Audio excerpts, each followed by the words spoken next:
요한일서 3장 4절에서 6절입니다. 죄를 짓는 자마다 불법을 행하나니 죄는 불법이라. 그가 우리 죄를 없애려고 나타나신 것을 너희가 아나니 그에게는 죄가 없느니라. 그 안에 거하는 자마다 범죄하지 아니하나니 범죄하는 자마다 그를 보지도 못하였고 그를 알지도 못하였느니라.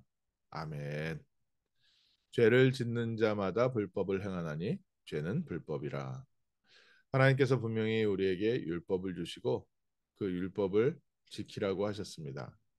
그 율법을 지키라고 하신 데는 우리에게 죄를 깨닫게 하려 하심이라. 죄라는 것이 무엇입니까? 하나님의 말씀을 놓치고 하나님과 방향이 맞지 않은 것. 하말티아라는 단어를 씁니다. 관역에서 그 화살이 관약을 벗어났을 때 사용하는 단어라고 합니다. 그래서 죄라는 것은 하나님께서 우리 인간을 만드신 목적에서 벗어난 것을 보고 죄라고 합니다. 그 죄의 행위 속에 우리가 지금 죄라는 단어에서 흔히 생각하는 도덕적인 죄도 있고요. 또 그 중에는 좀 심각하게 사회적인 그 결단력을 반하는 또 사회법도 있고 그래서 이런 법들은 국가적으로 정해서 아예 큰 형벌을 국가적으로 주기도 하고요. 또 우리 개인 양심에 개인이 남 모르게 짓는 또 그런 죄들도 있습니다. 그러나 그 모든 죄들이 어디에서 벗어난 겁니까? 하나님의 인간을 만드신 목적에서 벗어난 겁니다. 특별히 성경에서만 말하고 있는 진짜 죄의 출발과 죄의 내용이 쓰여져 있습니다. 창세기 3장 1절에서 3절에 하나님의 언약을 주셨는데 하나님의 언약의 말씀을 듣지 않고 사단의 말을 들은 것을 죄라고 합니다. 그 결과 인간과 하나님 사이에 벽이 생겼어요. 더 이상 인간이 하나님께 나갈 수 없게 되었습니다. 또 하나님께서 인간을 위해서 창조하신 에덴 동산을 다시는 돌아갈 수 없게 됐습니다. 죄는 무엇입니까? 죄는 하나님을 떠나 있는 인간의 모든 영적 상태가 죄입니다. 그 중에 특별히 오늘 성경 말씀에서 말하고 있는 죄를 짓는 자마다 불법을 행하나니 죄는 불법이라 이 말씀을 주셨던 근거는 초대교회 당시에 영지주의가 들어와서 교회 안에 사회적인 또 육신적인 이런 범죄들이 괜찮다 하는 분위기가 돼버린 겁니다. 영지주의들이 영향을 좀 받았던 것 중에는 쾌락주의가 있어서 이 쾌락주의에는 극단적인 사람이 경건을 행하는 그런 부분들도 있었지만 또 반대적 쾌락주의에는 영적인 것은 신령하고 육신적인 것은 타락했기 때문에 우리가 영적인 것을 추구할 때 영적인 것을 추구하는 것과 우리 육체에 짓는 죄는 상관이 없다. 원래 육체는 타락했기 때문에 상관이 없다. 이런 내용이 있었는데 그 철학 그리스 로마의 철학들 여러 철학들이 짬뽕돼서 교회 안에 들어오면서 그 영향을 받은 사람들이 다른 것을 가르쳤습니다. 그 중에 특히 예수님의 구원은 영적인 구원이다. 예수님께서는 이 타락한 육체를 입으셨을 리가 없다. 그래서 예수님을 본 것 같지만 예수님을 본 게 아니라 예수님은 육신의 형상같이 나타나신 거지 육신은 아니다. 라고 영지주의 출신 이 기독교인들이 주장하기 시작한 겁니다.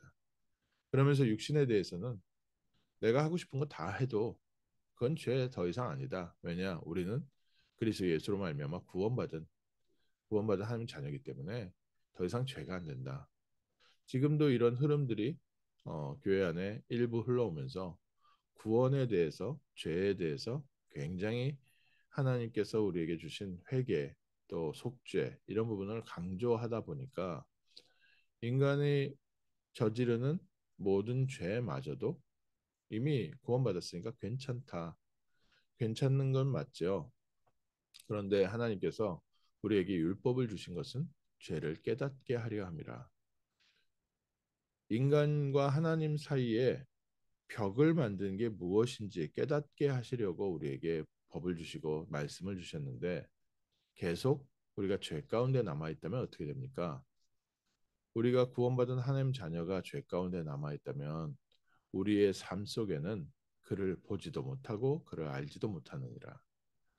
임마누엘의 하나님이 계시는데 임마누엘의 하나님의 함께 하시는 응답을 누리지 못하고 이 세상의 불신자와 똑같은 율법 그 운명과 저주와 재앙과 바벨탑 시대에 노예 생활하는 모습 그대로 살아가게 됩니다.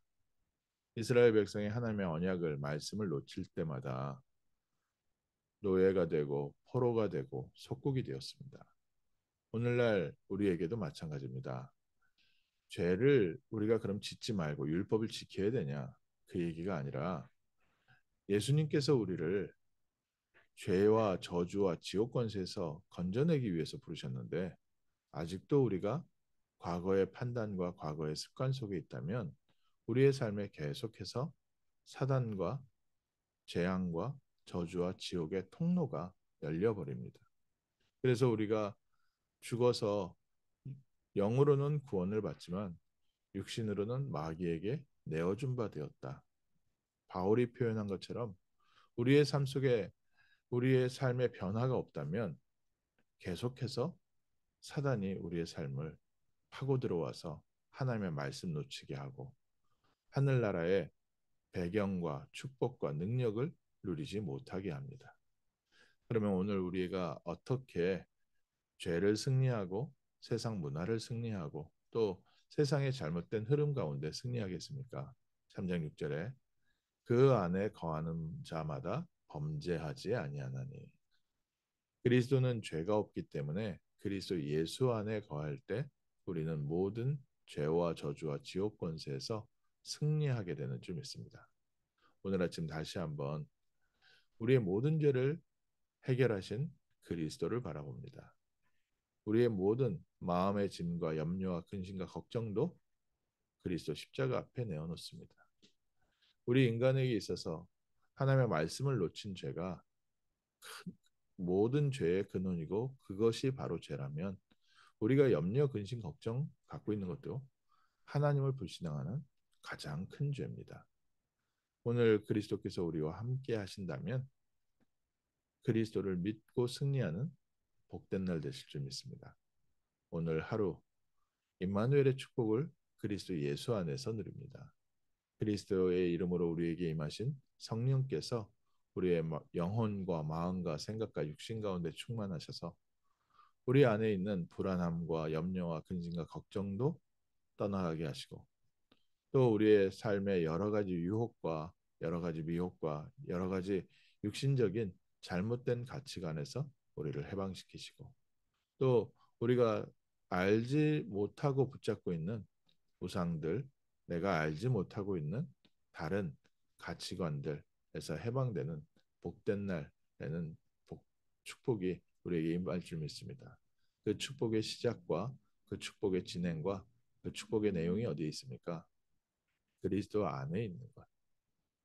그리스도께서 주신 말씀을 붙잡고 있을 때 우리에게 말씀이 육신이 되어 우리의 삶에 또 한 번 역사하는 축복의 증거를 얻는 복된 아침 될 줄 믿습니다.